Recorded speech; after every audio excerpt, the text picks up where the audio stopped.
Il est de ces événements qui sortent tout le reste de nos pensées. Certaines circonstances qui nous stoppent net dans notre lancée. Il est de ces réalités qu'on n'était pas prêt à recevoir et qui rendent toute tentative de bien-être illusoire. Les professionnels de l'amateurisme et de l'incompétence semblent avoir élu domicile chez nous, et pour bien longtemps encore. Le dire n'est pas manquer de politesse à qui que ce soit, bien au contraire.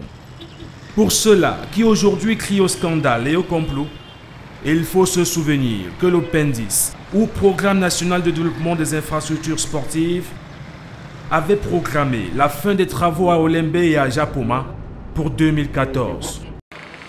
Le programme, qui lui-même devait démarrer en 2008, a finalement été rangé dans les tiroirs poussiéreux de nos ministères. J'ai pas trouvé les mots pour expliquer l'inexplicable.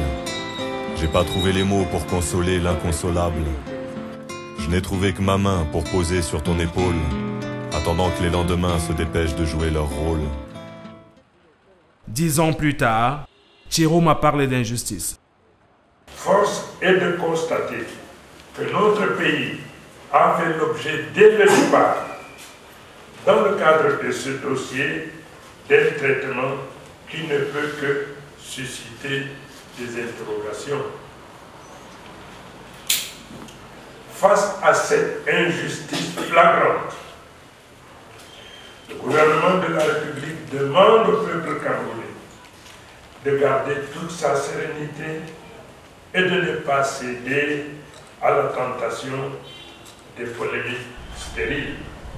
La honte et l'humiliation qui aujourd'hui est celle de tous les Camerounais sont imputables au président de la République, qui semble faire des constats, mais n'agit que rarement en conséquence.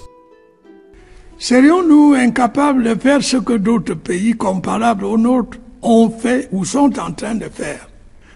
Nous sommes un peuple d'individualistes, plus préoccupés de réussite personnelle que d'intérêt général.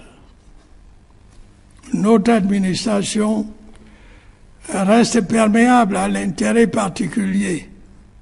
Ce dernier est le plus souvent incompatible avec l'intérêt de la communauté nationale.